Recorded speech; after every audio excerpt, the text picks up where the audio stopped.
If you have one of your name tags in front of you, please turn it over. I would like to greet everyone in the room personally that I met. Unfortunately, I didn't meet you. Hi, Craig. Craig, okay, got it, Craig.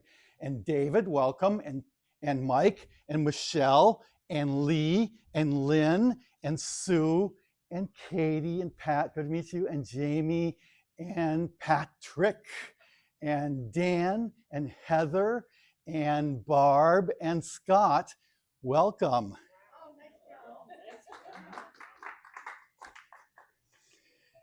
I know what you're thinking now. Good looks and brains. Well, I'd like to show you my business card. Here it is. This card is printed on two sides. One side, of course, has a place for name. And on the other side, there's some facts about me. When you go to a networking event, those are the questions that you have right away. Who are you? And what do you do? Names and facts. In this presentation, I'm going to be introducing two memory methods for recalling names and facts. And first, we're going to start out with names. Has this ever happened to you?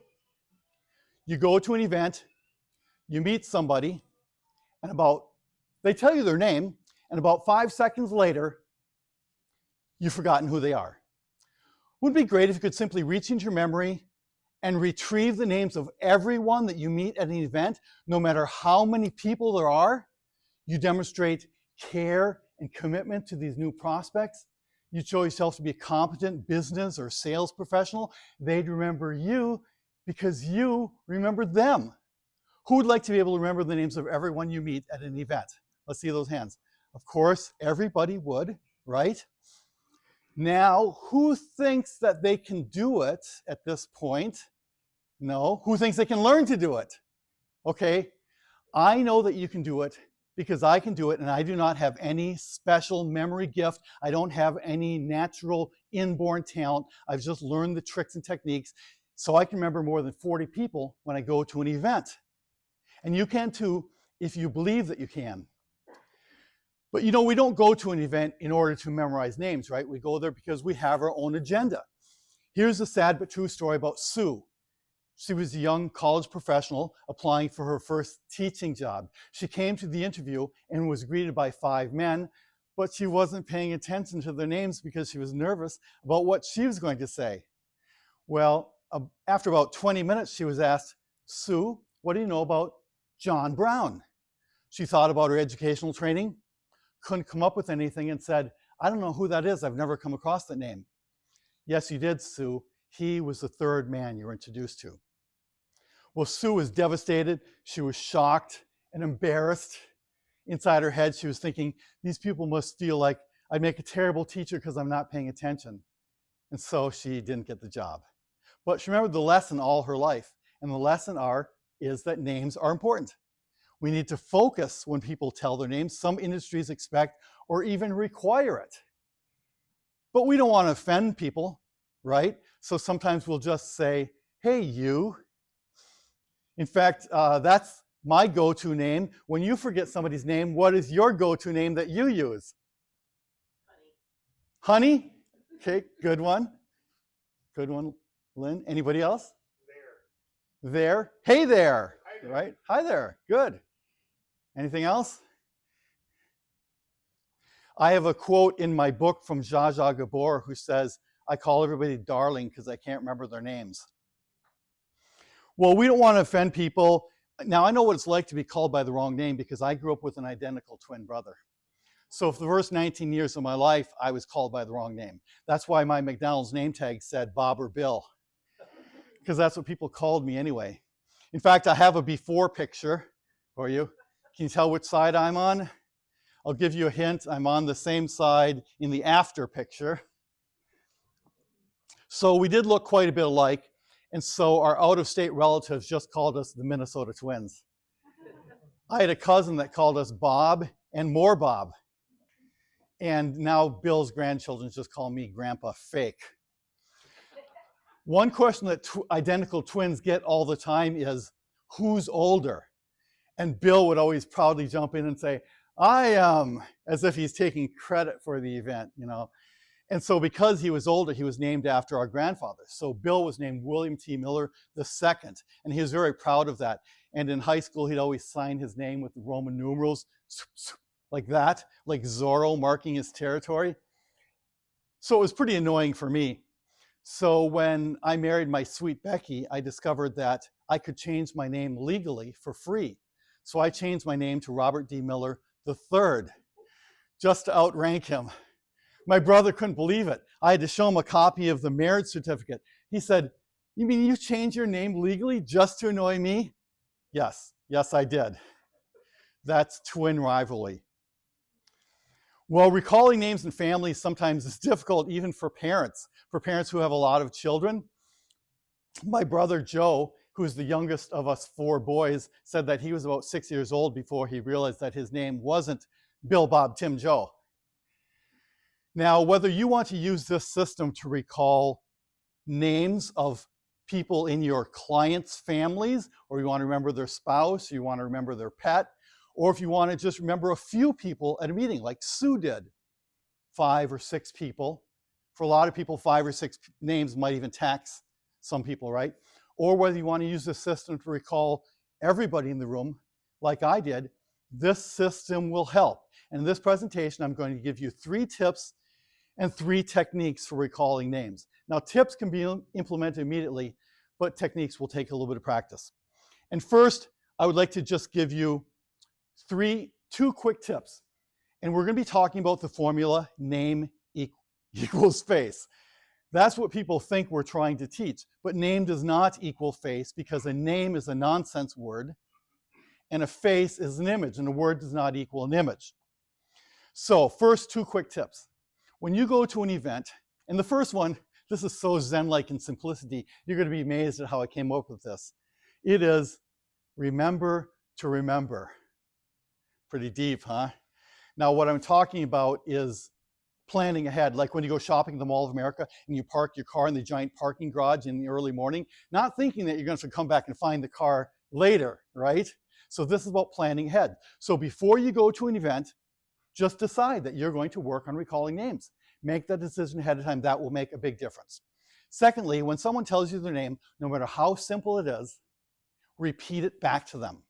Because then you're creating a memory in your mind of saying their name. And that will help a lot.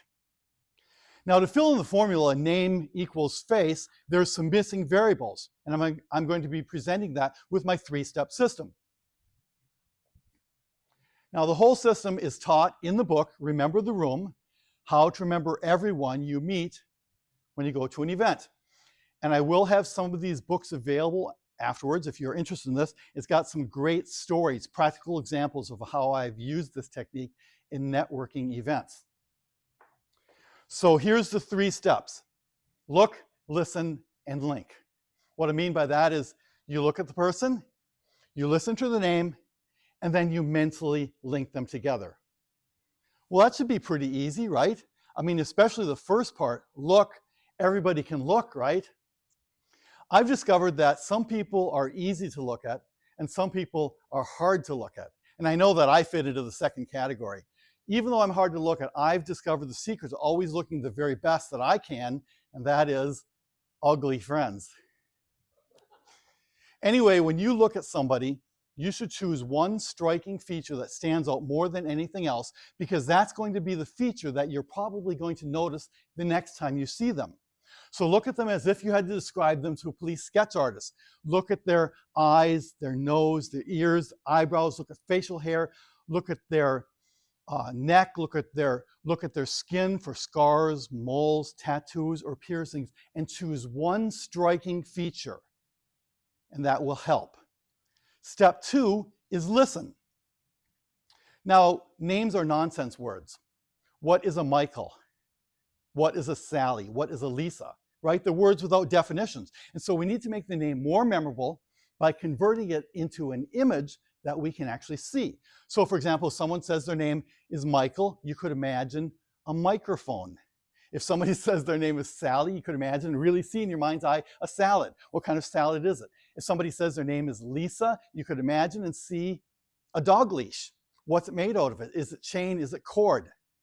Now, the word that you choose, the image that you choose, does not have to start with the same letter or rhyme, because this is not a sounds-alike system. This is a reminds me of system. That's why I can remember that the waiter at the Mexican restaurant is named Elvis, because I just imagined a guitar. So that's the second step. The third step is link. We've just done two things now. We've made the face more memorable by choosing one striking feature, right? We've made the name more memorable by converting it into an image, an object. So now we have two images or two objects that we can mentally link together in a funny or unusual way. Why funny or unusual? Because weird is easier to remember. Boring and ordinary is not. That's why it was harder for me to remember some of your names. Just kidding. Obviously, you're all very memorable, since I did recall everybody. So if you looked at me, you'd notice that I'm follically challenged, right? So you could use my bald head as your memory cue. And then I have the bobber up here to represent my name, Bob, and then you could just mentally combine them together in a funny way, like that. And if it makes you laugh, that's good. So that's a weird system. I know it sounds really strange. Does that sound really weird to you and different, unusual? But that's why it works, because it is unusual. I always ask my audiences for feedback, and one of the feedback suggestions was, Bob, give us more suggestions. So I'm going to give you two more visual cues that I have used to memorize names. Do you know who this guy is, this dog? Yeah, Spike. That's right. For you who know that, that's from the Tom and Jerry cartoon. You can recognize him because he has that spiked dog collar. When I got hired at McDonald's, when I was 16, I got hired on the same day as a boy named Tom. Now, at that McDonald's in St. Cloud, the grill crew gave everybody a nickname, and they put the nickname on your name tag. That's why my name tag said Bob or Bill, and Bill's said Bill or Bob. But Tom was given the name of Spike because he was short and stocky. He was very strong. When he threw a frisbee, it would actually whistle. His neck was as thick as his head, and he had kind of a bulldog face, and so the name really stuck. I even heard his mom call him Spike. So he's a lifelong friend, but I'll tell you more about him in a little bit. But that's sort of a visual image of that dog collar. Here's another visual image. I was at a networking event, and I met a woman named Angel. This is the symbol that I use for angel wings, and this woman had straight blonde hair hanging down her head on both sides. And I imagined it was like angel wings, and she was standing under a light, so there was like a halo. And I said, Angel, you are perfectly named. I'm never going to forget your name. So that's the image that I use for Angel. Now, sometimes people are curious about what images I use for their names. So I'm going to give an opportunity to say about 5 people. If you'd like me to share what image I use for your name, raise your hand. Yes, Lynn. The image that I use for Lynn is lint. Every time I see a Lynn, I think of lint. Anybody else want to risk it? Katie. The image I use for Katie is actually kite. Doesn't rhyme, but it's got the same letters in it. So that's what I think about there. Yes, Sue. Sewing. I think of sewing. And Dan. The image I think of is dam. A dam. Okay, so that's what I use for that. Well, so when I said that I could remember 40 people, how many of you had the feeling or the thought that you could not do that? Let's see those hands. Okay, that's great. Thank you for being honest about that. You know, that I understand that because people are thinking that this is memory, but this is not really, this has less to do with memorizing, it has more to do with imagination.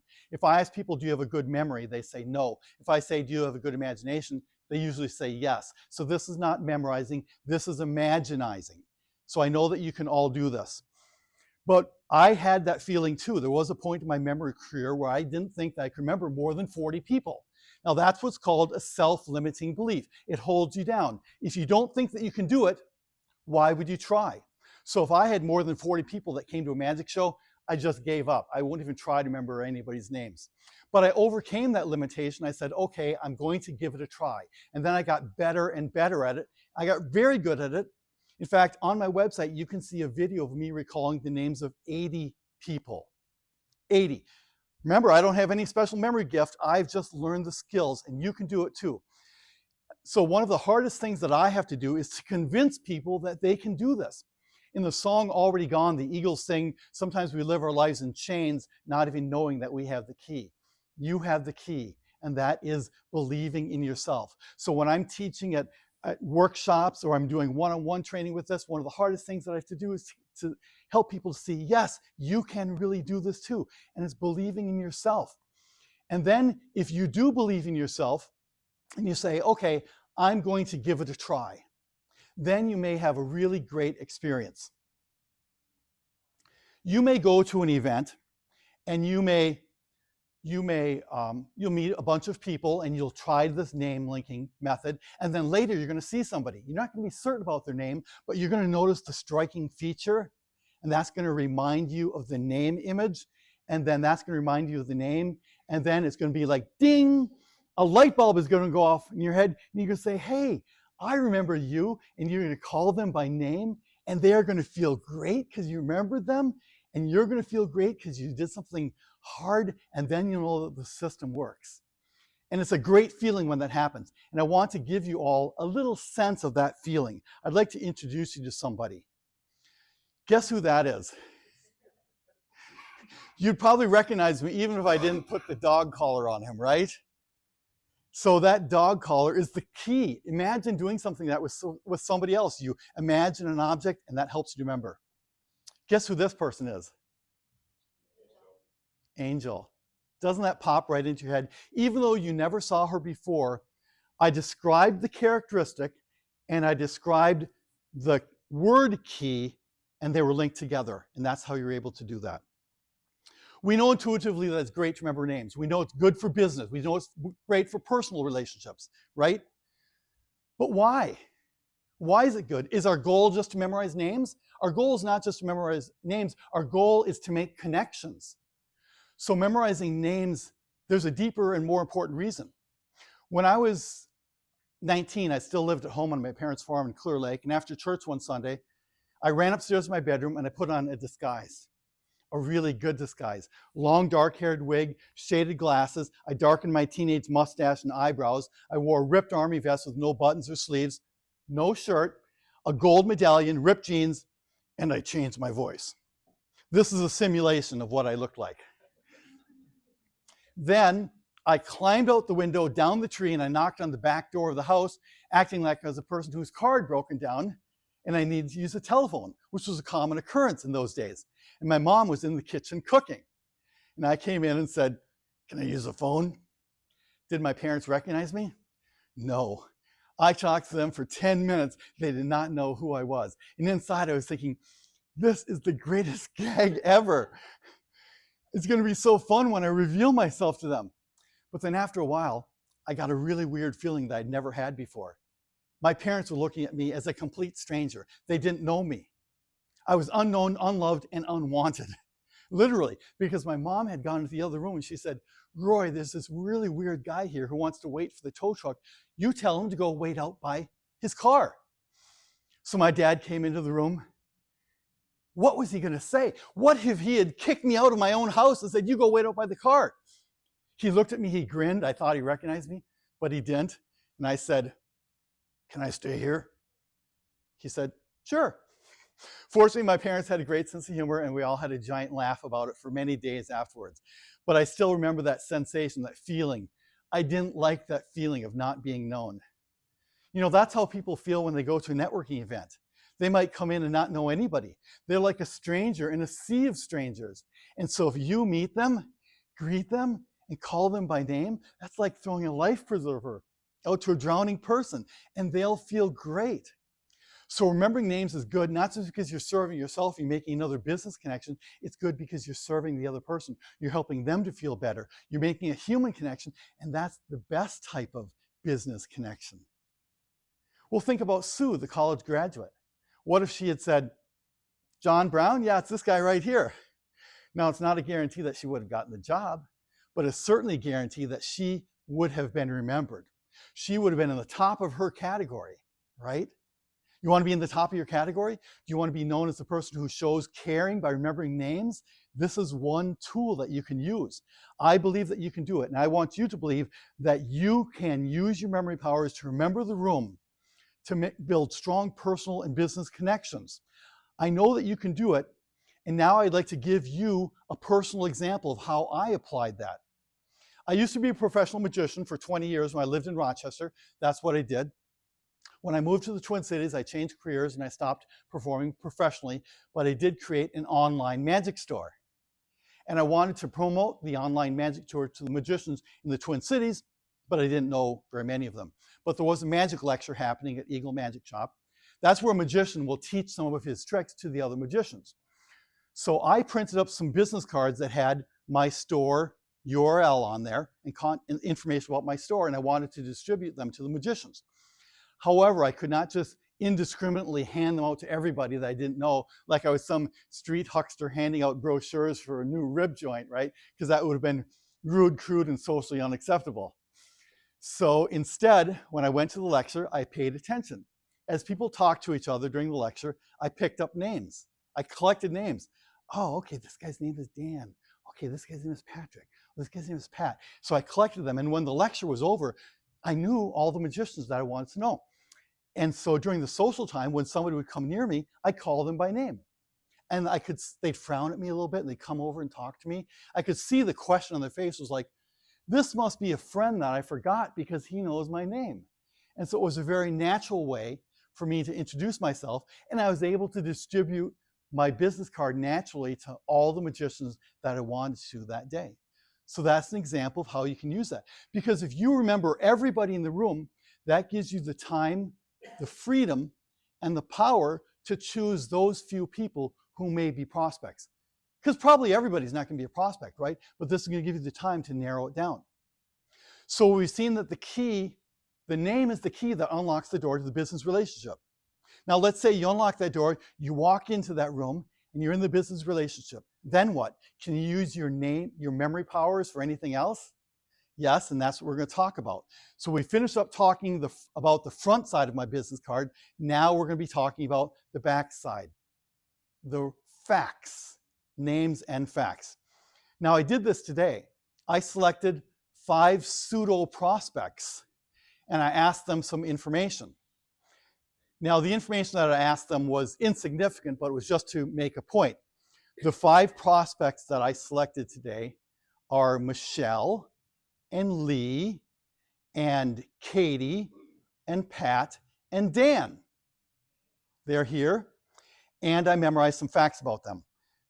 Let me tell you about Michelle. I discovered that she likes gardening. And her favorite playing card is actually the Jack of Spades. Did you know that? She likes it so much she carries it around with her all the time. In fact, I bet she has the Jack of Spades on her right now. Is that true, Michelle? Yes, she does. That's right. And this could be Michelle's favorite joke. A duck walks in the grocery store and says to the manager, "Hey, do you have any duck food?" And the manager, not surprised that he's talking to a duck, says, "No, we don't have any duck food. This is a grocery store, and ducks aren't allowed in here. Get out." So the next day, the duck comes back in and says to the manager, "Hey, do you have any duck food?" And the manager angrily responds, "No, I told you yesterday we don't have any duck food. This is a grocery store. Ducks aren't allowed in here. And if you come back again, I'm going to nail your little web feet to the floor." So the duck leaves. About a week later, the duck comes back and says, "Hey, do you have any nails?" "No. Do you have any duck food?" That possibly could be her favorite joke. Don't ask me why. Now, I do have other jokes, but I'm not going to talk about them. But let me also mention some other people. I met Lee. She likes gardening. And her favorite playing card that she might happen to have on her right now is the King of Clubs. Right, Lee? That's right. And then I also met Katie. She likes to read psychological thrillers. And she likes to work out. And her favorite playing card is the 5 of Clubs, right? And I also met Pat. He likes to collect sports cards, and his favorite playing card, at least the one he's got on him today, is actually the 2 of Hearts, right, Pat? And then I've also met Dan. He's got 3 kids, he likes sports, and his favorite playing card is the 9 of spades. Yes. Now, how many of you are thinking, Bob, are you suggesting that we should go into a room, memorize everybody's names, and memorize all this stupid information? Was anybody thinking anything like that? You understand this is just an example. No, I'm not saying that.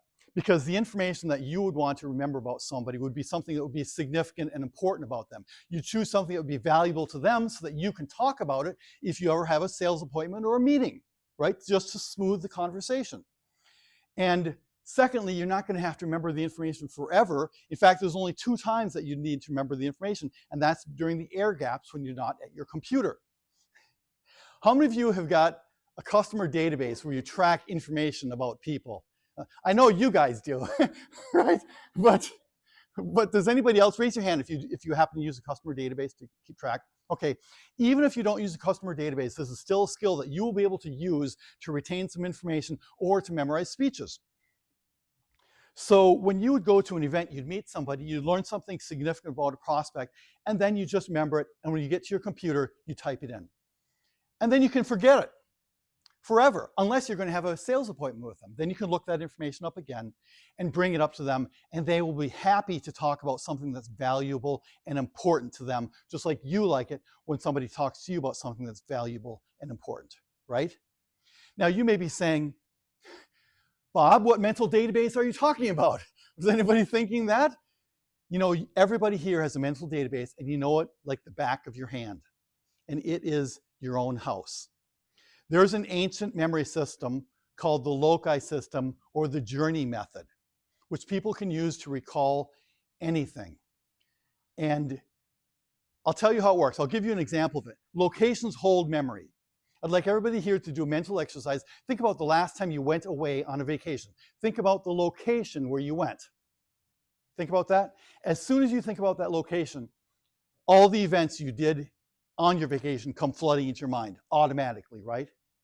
It's like a trick of the mind. Locations hold memory, but it doesn't have to be something exotic. It could be something as simple, ordinary as Genola, Minnesota.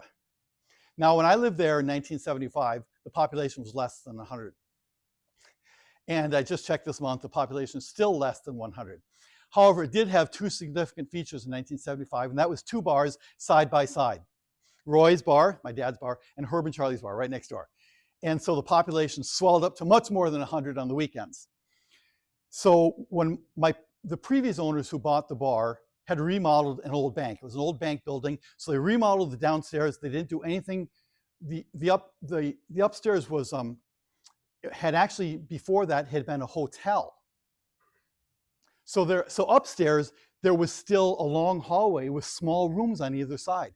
And so the people who remodeled the bar didn't do anything with the upstairs. They still had that up there. So when my parents bought the bar, they remodeled the upstairs. They wiped out all the rooms so they could build an apartment up there so that we could live up there. I should say they wiped out all the rooms except for room number 9, because the previous owners had cleverly placed a ceiling fan in the bar that vented into room number 9, but they had not been clever enough to put a roof vent in there. So room 9 was a dead end. So it had collected decades of soot, crust, smoke, and crud. And when you couldn't even open the door without scraping it into dust along the floor. And they hadn't even bothered to remove the furniture. So it was still a dresser and an old metal bed frame in there. So you looked at it, dust was clinging everywhere. It looked like a dark, fuzzy room. It was really gross. So when guests would come over, we'd say, hey, you're staying in room number 9. Well, why am I telling you this? Because that was 50 years ago, and I still remember it very clearly. Okay, so memories hold locations. And so now we are going to do a little mental exercise with your house. Okay, I would like everybody here to imagine a path through your house.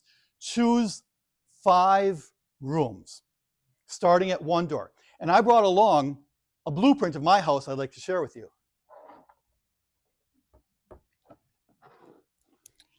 There's my house.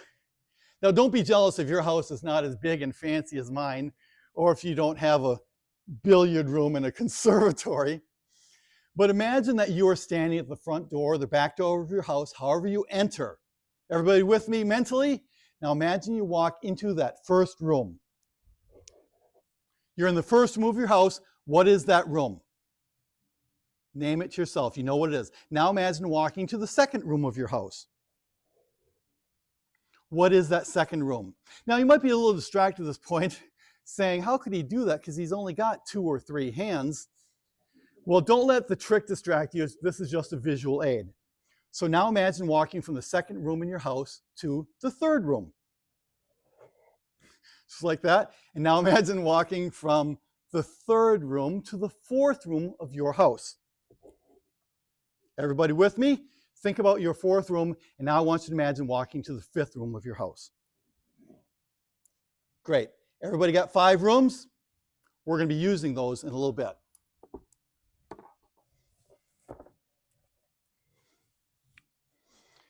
Now, at this point, some people may be thinking something like, wow, Bob, this sounds like an awful lot of work to try to remember stuff. Was anybody thinking something like that? Now, on a journey method, there is a little bit of front work that has to do, but I have 2 comments about that. First of all, did you know that you can remember anything as long as you associate it to something you already know? And you already know your house. Nobody had to teach you that. You've got that path. You'll never forget that. So that's already done.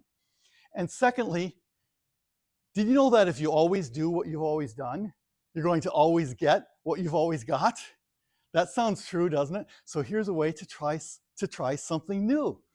So you've got a path in your mind. Now what's the next step? The next step is you place an object, mentally you place an object or a symbol in the room that will remind you of whatever it is you want to recall. Now we know what symbols are. Corporate logos are symbols that stand for company. Emojis are symbols that stand for emotions. Hand gestures contain meaning, right?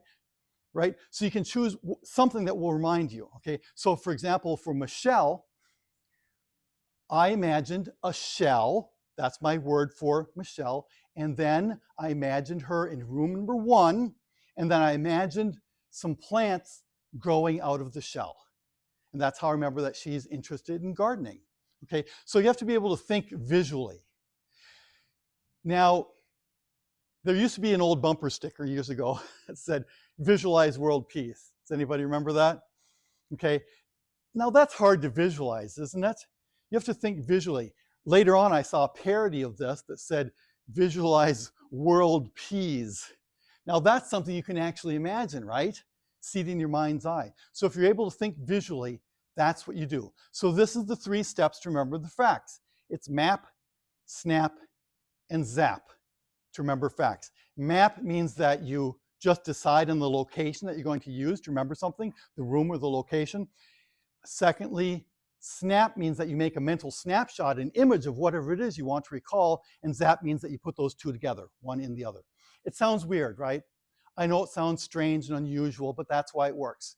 I'll tell you how it works so well. You can use this for giving speeches without notes. That's how I'm able to present this whole message to you without looking at my notes, because I know every step already. I've just got it visualized. Well, some people may be saying something like, oh, this, I don't know if this is really worth the effort. Well, I think that if you want to try something new, if you want to do something new, you should try something new and give it a shot. I don't believe that anybody can serve as a bad example. They can always, I don't believe that anybody's totally worthless. They can serve as a bad example, right? So here's a bad example of a salesman who didn't do this. I overheard the salesman trying to sell advertising to the owner of a coffee shop. And the owner of the coffee shop said he didn't have any money right now because it was a new business, and he was using the coffee shop as a ministry for people who were overcoming addictions like he did. So the guys would just come and hang out and not spend much money. Now the salesman should have made a mental snapshot at that point and said, okay, ministry, I'm going to remember that, and then I'll bring that up next time I talk to this person because it's important to them, right? Ministry. But he didn't. Instead, he said something like, come on, give it a try. You'll find out that it works. So instead of making a connection, he was only left with coercion. Those are your choices. So this is a way to make a connection. You think about something that's important to them, and then you can bring it up. I want to give you the experience of really seeing how this works. I'm going to give you some images that I'd like you to memorize right now. There used to be a time when I couldn't remember jokes. Go to a party, everybody would be telling jokes and I couldn't remember anything until I made my own mental joke house. And then I could remember jokes and recite them like a stand-up comedian. And so this is an opportunity for you all too. In your room, everybody has their 5 rooms. I want you to make a mental image in room number 1 of your house. I want you to imagine a duck, full size, not larger than life, like the size of a couch or a chair. Very big. If you want to imagine him waddling around, or if you want to imagine him nailed to the floor, you can do that. That will help you to remember that image. Now, you didn't hear about the other jokes, but I'm going to give you images for 4 other jokes, and I'll tell you how you can get them later. But this is just for practice, so you're going to see how easy this is going to be. In room number 2 of your house, I want you to imagine the Texas truck. Imagine a full-size truck actually driving around, smashing into stuff, braking, it's loud, it's running. Got it? Really see it. In room number 3 of your house, I want you to imagine a cow in the muck. In room number 3, cow with short legs, it's very messy. Really see it. It's crazy, but imagine it. In room number 4, I want you to imagine this broken motorcycle. It only has 1 handlebar. It's loud, it's running, destroying the carpet. If you add vision, sound, and violence to an image, that makes it more memorable. And in room number 5 of your house, I want you to imagine those old criminals. They've been in there so long, they're yucking it up, telling jokes, they have numbers on their shirts. Those are bizarre images, I know. But the great thing about the location method is that you will remember those. In fact, when you go home to your house today and you walk into your house, I'll bet that some images will pop into your mind like that automatically. So when you walk into room number 1 of your house, what image are you going to get? And in room number 2 of your house, what are you going to see? And what are you going to see in room number 3? The cow. What are you going to see in room number 4? And what are you going to see in room 5? Did they pop into your mind very quickly? Did you get that experience? And you know, it's bi-directional. So if I say cow, then you say what room? Yeah, that's the way it works. That's the system. Well, you've heard about 2 systems now. You've heard look, listen, and link to remember names.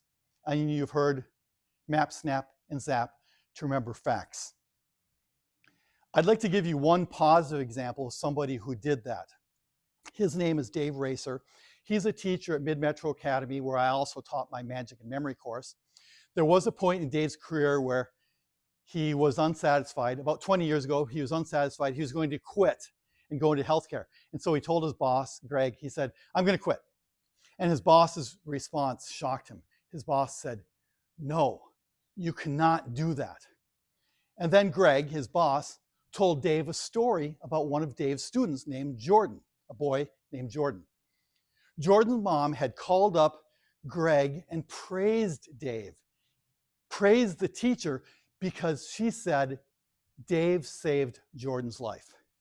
Now, whether she meant that literally or figuratively, Dave wasn't certain, but he definitely did something to turn the boy's life around. Dave remembered Jordan. He was the boy who sat in the back. He had the scruffy beard. He wore the plaid shirts every day, and he never participated or talked. He was silent and sullen. And Dave was worried about him, and his mom was worried about him. And so Dave talked to the boy after school one day, and he said, what do you like to do when you're not at school? And Jordan said, I like music. So Dave made a mental snapshot. Oh, music. And every time that Dave saw Jordan, he brought up music. And they became closer and closer and closer because of that. And the mother says that Dave turned Jordan's life around, and Jordan was able to finish school. Now, this was not a one-time event, because in 2023, Dave was also awarded the Top Teacher Award by Channel 9 because a different mother had called up the station and recommended him for the award. So Dave, a teacher who had one time considered leaving teaching, and Jordan, a student who probably wasn't going to make it through school, made a connection because they talked about something that was valuable to both of them. And Dave only had to memorize one thing. So you can do this too. Imagine remembering facts and names about your friends, students, or your clients, or your prospects. You can do it if you can imagine, and I know that you all can. So memory is your tool that you can use to make the connections. I know that you can do it. I believe that you can do it. So I want to thank you all very much for the opportunity to present this to you today.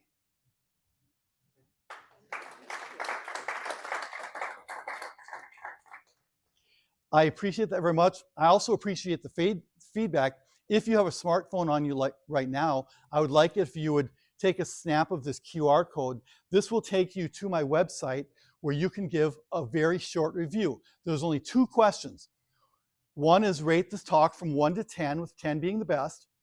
And second, there's just a blank spot for you to put in a comment, a question, or a critique. And you can do that anonymously if you want. However, if you leave your email address there, then you can be subscribed to my free memory course. It's 20 weeks long, 1 email a week for 20 weeks, and it will teach these mnemonic techniques. And if you don't like it, you can unsubscribe anytime. But if you do subscribe for at least the first week, you'll get 5 jokes that will relate to the images that you memorized, and then you can impress your friends and families by doing your own stand-up comedy routine. I will have the books available if anybody is interested in those, but we are going to have some time for questions now. Correct, Michelle? Yeah. So, yes, Sue. I suppose I'm slightly confused about the house. The what? The house. The house, So, yes. am I putting each person in a separate room and then going through them? How is that relating? Like if I'm in a room of 40 people, I've used the 1, 2, 3 to remember their names. Yes. Where's the house coming in? What am I putting? Okay, so you're in a group, you're in a room this size. I selected 5 people, right?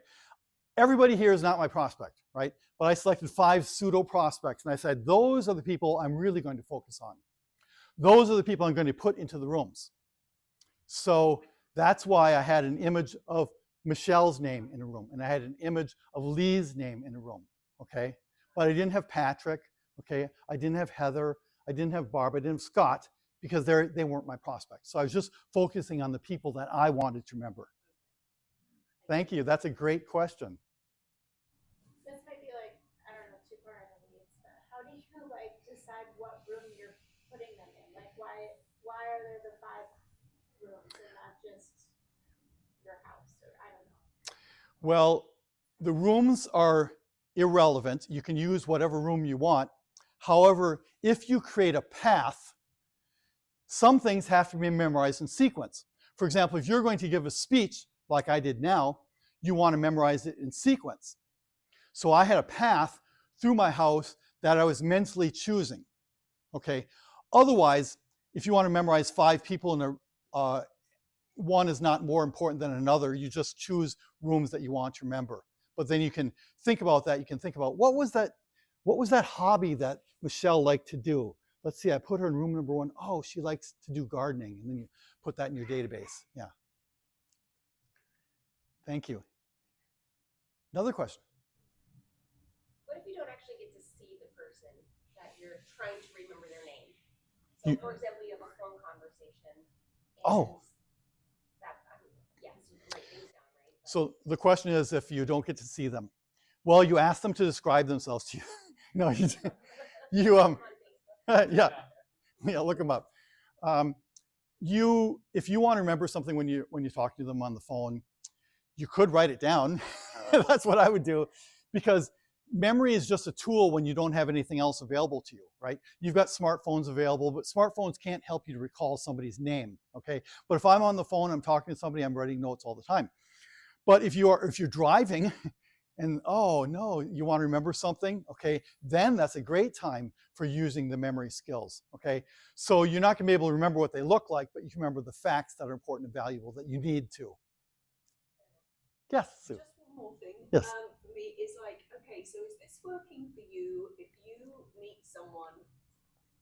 Does this work for you a year later? Oh, thank you for asking. How long does it work? I mean, sometimes that happens, isn't it? You might see somebody and think, I know this person. That's a great question. In the grocery store or something, and Right. Okay, where do I know them from? Is it from bank? Is it from school days? Is it from? When you meet somebody out of context, that's one of the hardest times to recall somebody. And I have a story about that when I met a cousin, my own cousin, out of context. I didn't know who they were. But that's because I have 65 cousins. But I have a story about that. So yes, how long will you remember? If you want to remember anything you want to remember requires review, right? So before you leave an event, you look at each person, you remind yourself of their name. Or if you get a stack of business cards, you look at the business card and try to recall what each person looked like. So review is required. Some people are more memorable than other people. Like Angel, I will remember her forever, okay? I met a woman named Pam at a networking event, and she had an unusual hairstyle. Then I saw her a week later, and I was able to recall her. And I called her by name. I said, "Hi, Pam." And then I said, "I'm Bob." And she said, "Thank you for telling me your name." Because otherwise, we want to use memory for connection, right? But if I say, "I'm Pam," or she says, "I'm Pam," or I greet her, and I don't say my name, then that makes her feel worse because she doesn't remember. So I say, "I'm Bob," to help them feel good about that. So it just depends. Some things you remember longer, sometimes you can't. But you hit them twice, then you'll probably get them down. Great. Any other questions? Thank you all very much for listening and for the great questions. Those were wonderful. I appreciate it very much.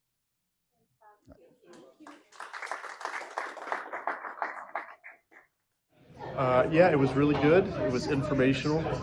It was fun. It was entertaining, and hopefully I can use what Bob taught us in real life. So yeah, it's good. Bob, thank you. He was, a great presenter. It was very interesting, and it's nice to learn about memory. As I feel like even at my younger age, I don't have the best of memory. So it's awesome. Thank you.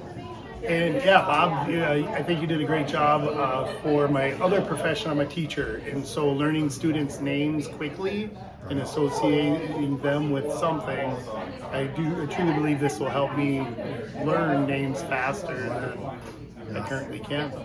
It's amazing to me that you don't learn it growing up in school or something, because it would actually really help you with, retaining the school curriculum. Hi, Bob. I'm a real estate agent. I loved what you taught, and my plan is to use this at open houses to remember the names of everyone who comes into the house and who is there for a period of time and comes back to me, and that I can remember what their name is. Thank you so much.